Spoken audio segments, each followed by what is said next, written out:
잠깐, 이거 진짜야? 허경영이 구세주라고? 아니야. 그게 아니라 중국 예언가와 미국 예언가가 똑같은 예언을 했다는 거야. 뭔 소리야? 서로 모르는 사람들이? 그래. 그것도 한국의 새로운 지도자가 나타난다고. 에이, 설마. 야, 진짜라니까. 그리고 그게 허경영이랑 연결된다는 거야. 뭐? 진짜로? 네, 여러분. 지금 들으신 대화가 바로 오늘 제가 여러분께 전해드릴 충격적인 이야기의 핵심입니다. 본격적인 이야기 시작 전에 구독과 좋아요 한 번씩 눌러주시면 큰 힘이 됩니다.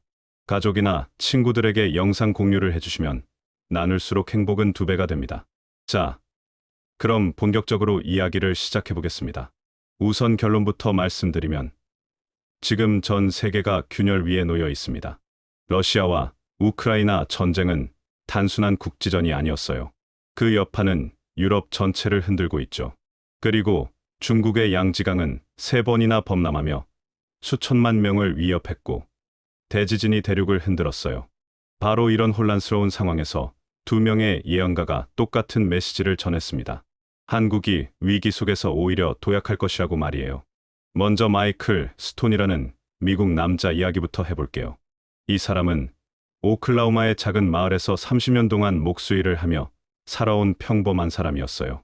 매일 새벽 닭이 울면 커피 한 잔을 들고 작업장으로 나가 나무 향기와 톱밥에 묻혀 하루를 보냈죠. 이웃들과 함께 야구 경기를 보며 맥주를 나누고 교회에 나가 소박한 기도를 올리는 그의 모습은 세상 어디서나 볼 수 있는 전형적인 시골 장정이었어요. 그런데 그의 내면 깊은 곳에서는 설명할 수 없는 울림이 조금씩 자라나고 있었답니다. 어느 날 밤 그는 한 가지 이상한 꿈을 꾸었어요. 마치 하늘에서 불길한 손길이 내려오는 듯한 장면이었죠. 그 손길은 어둠을 갈라 세상을 비추며 곳곳에서 일어날 사건들을 보여주었어요. 땅이 갈라지고 불길이 치솟으며 거대한 군중이 비명을 지르는 모습. 그 한가운데서 작은 나라가 등불처럼 빛나고 있었는데 바로 한국이었답니다. 그는 그때부터 이 경험을 하늘의 첫 번째 손길이라 불렀어요. 그날 이후 그의 삶은 달라졌죠. 목수로서의 삶이 아니라 무언가를 전해야 한다는 강한 압박이 심장 깊숙이 박힌 거예요. 시간이 지나면서 환상은 점점 더 구체적이 되었어요. 전쟁의 불씨, 정치 지도자에 대한 위협, 그리고 자연의 격변까지. 처음에는 자신이 미쳐가는 것이라 여겼지만 반복되는 장면과 예언 같은 기운은 그를 무릎 꿇게 했답니다. 그는 더 깊은 기도 속으로 들어갔고 그곳에서 한 가지 확신을 얻었어요. 자신이 보는 것은 망상이 아니라 계시하는 것. 그 계시는 두려움이 아니라 준비를 요청하는 부름이라는 사실을 깨달았죠. 마이클이 전 세계의 주목을 받은 건 트럼프 암살 시도를 예언하면서였어요. 그는 영상에서 총탄이 귀를 스치고 살을 찢을 정도로 가까이 지나갈 것이라고 했어요. 사람들은 비웃었지만 몇 달 뒤 사건이 발생했을 때 모두가 경악했죠. 편집되지 않은 영상과 댓글, 기록은 그가 정말로 사전에 이 일을 말했음을 증명했어요. 그날 이후 그의 이름은 전 세계 언론에 실렸고 유튜브 채널은 폭발적으로 성장했답니다. 하지만 마이클 자신은 명성을 즐기지 않았어요. 그는 언제나 같은 말로 자신의 위치를 설명했죠. 나는 미래를 통제하지 않는다. 나는 다만 보여지는 것을 말할 뿐이다. 그는 예언을 통해 두려움을 퍼뜨리려 하지 않았어요. 오히려 사람들을 깨어나게 하고 다가올 변화에 대비시키려 했죠. 그리고 그는 기도 속에서 한국의 이름을 여러 번 들었다고 증언했어요. 기도하는 가운데 동방의 빛을 보라는 음성이 들렸고 그의 시야에는 한반도가 강렬한 빛으로 덮이는 장면이 비쳤답니다. 그 빛은 점차 더 강해졌고 마침내 아시아 전체를 밝히는 등불처럼 번져갔어요. 그때 그는 알았죠. 한국이 한 나라를 넘어 세계적인 전환의 무대가 될 것이라는 사실을 말이에요. 그는 환상 속에서 깊은 붉은 빛에 둘러싸인 인물을 보았어요. 이름도 배경도 알 수 없었지만 그 존재는 한국의 심장부에서 나타나 사회 전체를 흔들 것이었죠. 그것은 파괴가 아니라 변화였고 몰락이 아니라 새 출발이었어요. 그는 이 인물을 더 크림슨 레드 피규어라 불렀어요. 붉은 빛은 희생과 헌신을 상징했고, 동시에 새로운 권위와 정신적 지도력을 상징했답니다. 마이클은 이야기를 할 때마다 목소리를 낮추었어요. 그는 언제나 강조했죠. 이것은 공포의 이야기가 아니다. 그것은 준비의 신호다. 이제 장의민의 이야기를 해볼게요. 이 사람의 이야기는 마치 고대 신화집에서 튀어나온 듯한 색채를 띠어요. 그는 중국 윈난의 외딴 산골, 바람 소리와 계곡의 물줄기 외에는 별다른 소리가 들리지 않는 작은 촌락에서 태어났어요. 그의 이름은 밝은 새벽이라는 뜻을 품고 있었죠.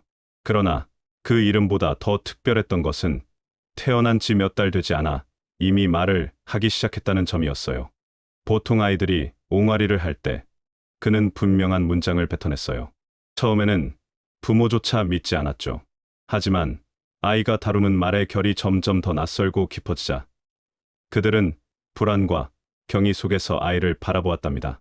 2살이 되던 무렵 장의민은 자신이 전생의 티베트 승려였다고 말했어요. 상상력의 발로라고 치부할 수도 있었지만 아이의 입에서는 배운 적 없는 티베트어가 유창하게 흘러나왔어요. 그는 고대 사찰의 구조와 의식 절차를 설명했고 누구도 가르쳐 주지 않은 명상법을 전수했답니다. 그의 아버지가 오랫동안 알아온 병이 그 명상법으로 호전되었을 때 가족들은 비로소 이 아이가 하늘이 내려준 존재일지도 모른다고 믿기 시작했어요. 7살에 이르러 그는 생사를 넘나드는 고열에 시달렸어요. 의식이 사흘간 끊긴 뒤 다시 눈을 뜬 그는 완전히 다른 사람이 되어 있었죠. 이전보다 훨씬 차분했고 눈빛은 어린아이답지 않게 깊고 묘한 고요를 담고 있었어요. 깨어난 그는 스스로 보지 못했던 사건들을 마치 목격한 듯 묘사하기 시작했어요. 먼 나라의 전쟁, 바다가 삼킨 마을, 무너지는 탑의 장면들을 또렷하게 설명했죠. 주변 사람들은 그의 이야기를 들으며 몸서리를 쳤고 아이의 입에서 쏟아나온 말은 곧 예언이라 불리기 시작했어요. 중국 정부는 이런 소문을 듣고 곧 그를 특별 교육 프로그램으로 불러들였어요.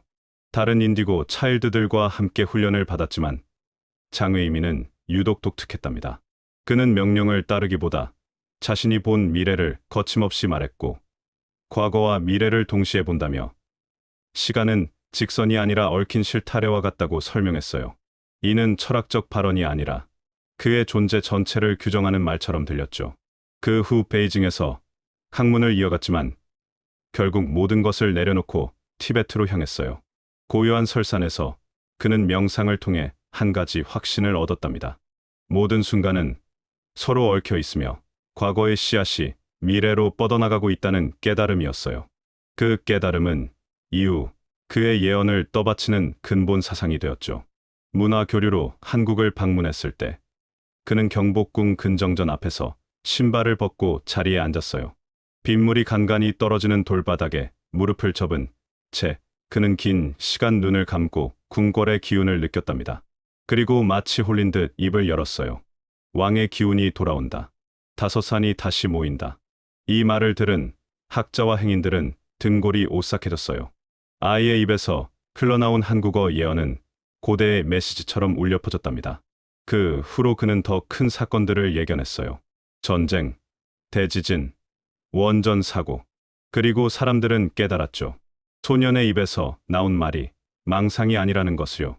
그러나 장의민이 가장 강렬하게 남긴 말은 한국에 대한 것이었어요. 5 성산의 기운이 합쳐지고 새로운 지도자가 등장한다는 예언 말이에요. 사람들은 그 의미를 아직 알지 못했지만 조만간 다가올 일이라는 것만은 느낄 수 있었답니다. 그는 한 장의 서책을 펼쳐 보이듯 한국의 미래를 암시했고 사람들의 가슴 속에는 알 수 없는 떨림이 남았어요. 그런데 여러분, 정말 놀라운 건 이 두 예언가가 서로를 전혀 모른다는 사실이에요. 하나는 중국의 산골 소년, 하나는 미국의 시골 목수. 그런데 이들의 예언이 똑같이 한국을 가리키고 있다는 거죠. 장의민이 본 환상 속에는 3명의 지도자가 있었어요.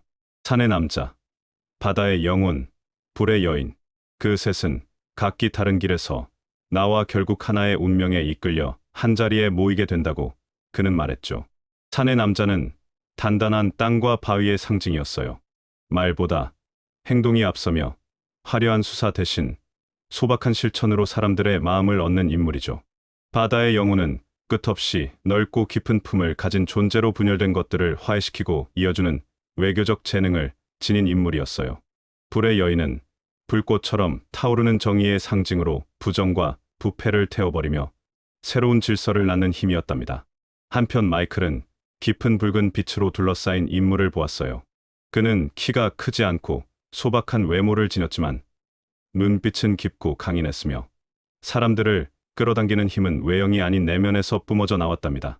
정치적 배경도 정당도 권력의 흔적도 없는 인물이었지만 바로 그 때문에 더 신비롭고 강력한 상징성을 띠었어요. 그는 하늘이 예비한 자로서 새로운 시대를 여는 불씨와 같았죠. 표면적으로 보면 장외이민의 새 인물과 마이클의 붉은 형상은 전혀 다른 이야기처럼 보여요. 하지만 새 인물이 상징하는 산, 바다, 불의 속성과 붉은 형상이 품고 있는 희생과 변화의 에너지를 합쳐보면 마치 하나의 존재를 설명하기 위해 여러 조각의 거울이 반사한 빛처럼 느껴집니다. 산의 강인함, 바다의 포용력, 불의 정의로움, 그리고 붉은 희생. 그 모든 조각이 모여야만 비로소 완전한 그림이 되는 거예요. 어쩌면 붉은 형상은 새 인물이 합쳐져 드러나는 최종적인 상징일지도 모르죠. 각기 다른 길에서 나타난 새 존재가 결국 협력과 통합을 통해 하나의 큰 빛을 이루고 그 빛이 붉은 형상으로 세상 앞에 드러난다는 해석이 가능해요. 그러므로 장외이민과 마이클은 서로 다른 예언자가 아니라 한 그림의 다른 면을 증언하는 자들이었던 셈이죠. 이 서사는 한국의 미래를 정치적 변화를 넘어 거대한 문명적 전환의 이야기로 확장시킵니다. 지도자는 단지 국가를 이끄는 수장이 아니라 새로운 질서의 촉매로 묘사되는 거예요. 산과 바다와 불, 그리고 붉은 빛의 형상이 합류할 때 한국은 동아시아의 중심을 넘어 세계사의 전환점에 서게 된다는 거죠. 사람들은 상상하기 시작했어요. 과연 이들이 실제 인물일까? 아니면 상징적 존재일까? 혹은 특정 인물이 세 가지 성질을 모두 지니고 붉은 형상으로 드러날까? 이 의문은 오히려 예언의 힘을 더 강하게 만들었어요. 아직 드러나지 않은 무언가가 다가오고 있다는 불안과 기대, 그리고 운명 앞에 선 자들의 떨림.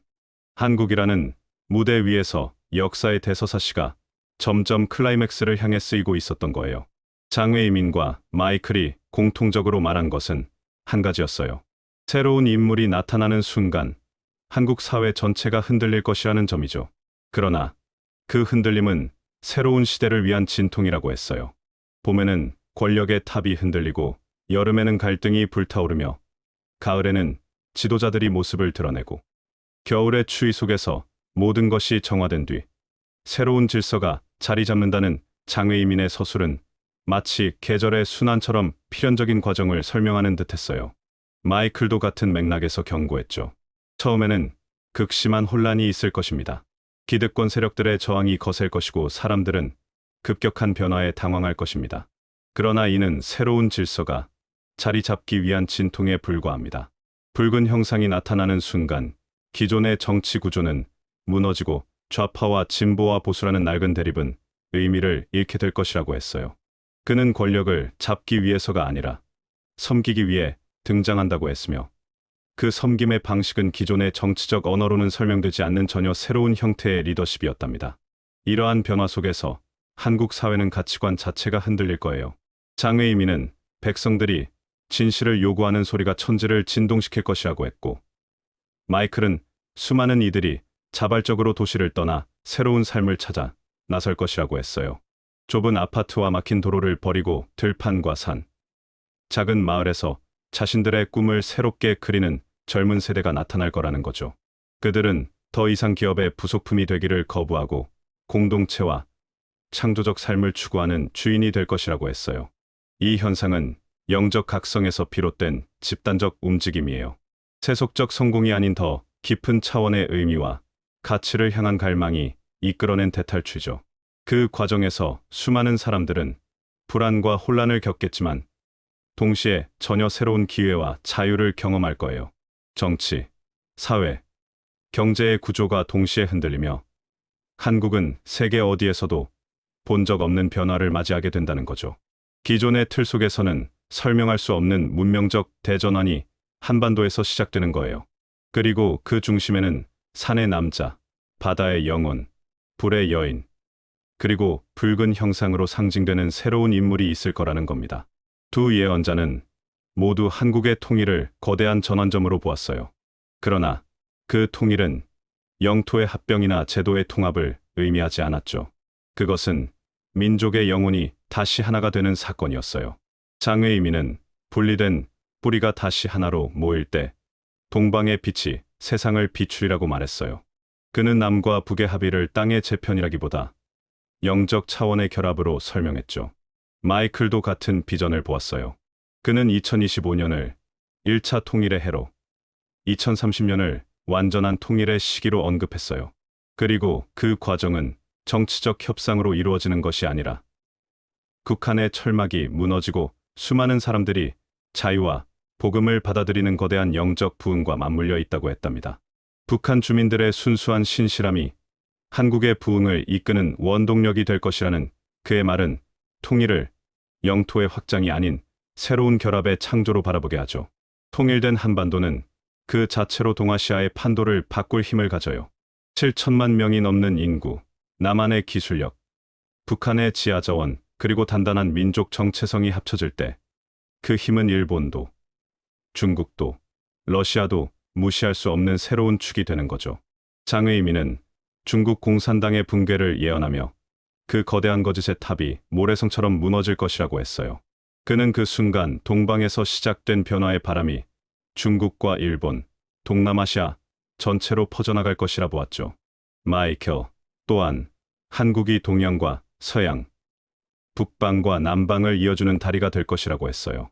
통일된 한국은 한 나라의 부흥을 넘어 세계 질서의 새로운 중심축이 된다는 거죠. 미국과 유럽이 흔들릴 때 한국은 동아시아에서 균형자 역할을 하며 평화의 새로운 규칙을 제시한다는 겁니다. 이 재편의 핵심에는 새로운 지도자의 출현이 있었어요. 산의 남자, 바다의 영혼, 불의 여인, 그리고 붉은 형상. 이 네 가지 상징이 함께 움직이며 통일이라는 불가능해 보였던 문을 열고 동아시아의 새로운 시대를 여는 거죠. 한국은 더 이상 주변부의 국가가 아니라 인류 문명의 새로운 모범이자 질서를 만드는 주역으로 떠오른다는 겁니다.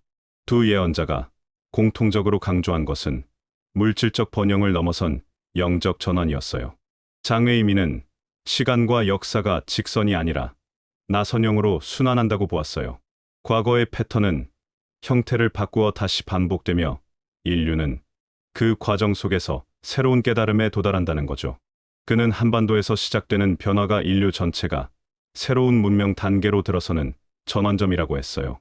물질의 극한에서 영혼의 풍요를 추구하는 시대로, 경쟁에서 협력으로, 분열에서 통합으로의 대전환이 바로 이곳에서 시작될 것이라 했어요. 마이클도 같은 메시지를 전했죠. 그는 한국이 경제 강국을 넘어 인류가 영적 갈증을 해소하기 위해 찾는 새로운 중심지가 될 것이라 했어요. 한국의 사찰과 교회, 그리고 전통과 현대가 어우러진 새로운 형태의 공동체들이 전 세계인들의 순례를 이끌며 이곳에서 인류의 정신적 진화가 본격적으로 시작된다고 했답니다.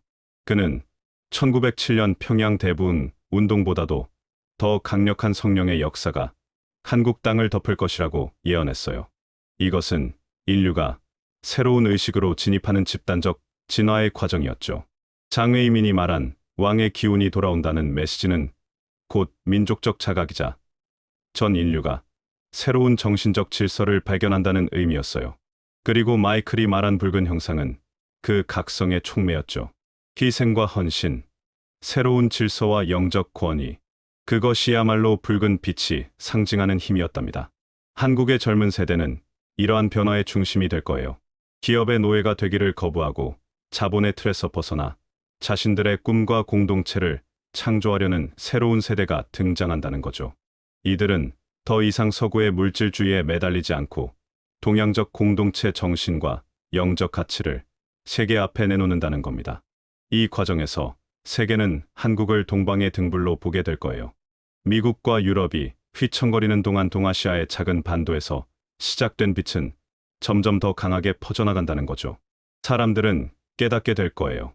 새로운 문명의 씨앗은 힘의 논리가 지배하는 제국의 심장부가 아니라 오래도록 분단과 고통을 견뎌온 한반도에서 피어나고 있다는 것을 말이에요. 장외이민은 늘 강조했어요. 예언은 정해진 운명이 아니라 준비할 기회를 주는 메시지라고요. 그의 말은 새로운 시대를 맞이하기 위해 인간 스스로가 깨어나야 한다는 초대장이었어요. 그는 중요한 것은 무엇이 일어날 것인가가 아니라 그것에 어떻게 대비할 것인가라고 했죠. 마이클 또한 같은 맥락에서 하나님께서 보여주신 미래는 공포를 심으려는 것이 아니라 희망을 일깨우려는 것이라 말했어요. 그들이 본 비전은 위대한 지도자의 출현이었지만 동시에 그것은 우리 모두의 내면에 깃든 잠재력을 일깨우는 상징이기도 했어요. 산의 남자, 바다의 영혼, 불의 여인, 붉은 형상으로 묘사된 존재는 특정한 한 인물일 수도 있지만 어쩌면 우리 모두 안에 숨겨진 가능성의 다른 이름일지도 모르죠. 권력을 탐하지 않고 섬김으로 다스리며 정의와 진실을 위해 싸우는 힘. 그것이야말로 새로운 시대가 요구하는 진정한 지도력이에요. 장외이민은 모든 어둠 뒤에는 빛이 있으며 고통 뒤에는 치유가 있습니다. 이 변화는 고통스럽지만 필수적인 과정이며 이후 동방은 천년 만에 찾아오는 번영의 시대를 맞이하게 될 것이라고 했어요. 마이클은 준비된 자에게는 축복이 될 것이고 준비되지 않은 자에게는 충격이 될 것입니다. 선택은 우리 각자의 몫이라고 경고했죠. 두 사람의 목소리는 서로 다른 언어였지만 같은 울림을 지니고 있었어요. 결국 이 모든 이야기는 한 가지 질문으로 귀결됩니다. 우리는 그 변화를 두려워할 것인가 아니면 그 변화의 주인이 될 것인가? 예언은 하늘에서 내려오는 판결문이 아니에요. 그것은 거울과 같아요. 우리가 어떤 선택을 하는지에 따라 거울에 비친 미래는 달라지는 거죠. 절망을 택할 수도 있고 희망의 씨앗을 심을 수도 있어요. 분열을 지속할 수도 있고 통합의 길을 걸을 수도 있죠. 2025년이라는 문턱은 끝이 아니라 시작이에요. 장외이민과 마이클이 보았던 것은 파괴와 혼란이 아니라 정화와 창조의 과정이었어요. 세 명의 지도자, 붉은 형상, 그리고 한반도라는 무대. 그 모든 것은 우리 시대가 마주한 위대한 질문의 표현이었어요. 그리고 답은 우리 스스로가 내려야 해요. 역사의 페이지는 이미 넘겨지고 있어요. 그 페이지 위에 어떤 문장을 새길지는 아직 정해지지 않았어요. 예언자들이 본 빛이 현실이 될지 아니면 꿈으로만 남을지는 우리의 손에 달려 있답니다. 동방의 등불이 될 것인가? 아니면 어둠 속에서 길을 잃을 것인가? 선택은 우리 모두의 몫입니다. 그리고 여러분, 만약 이런 놀라운 예언들이 현실이 된다면, 만약 정말로 한국에서 새로운 지도자가 나타난다면, 그때 우리는 준비가 되어 있을까요? 오늘 영상이 도움이 되셨다면 구독과 좋아요 꼭 눌러주세요. 그리고 댓글로 여러분의 생각도 들려주시면 감사하겠습니다.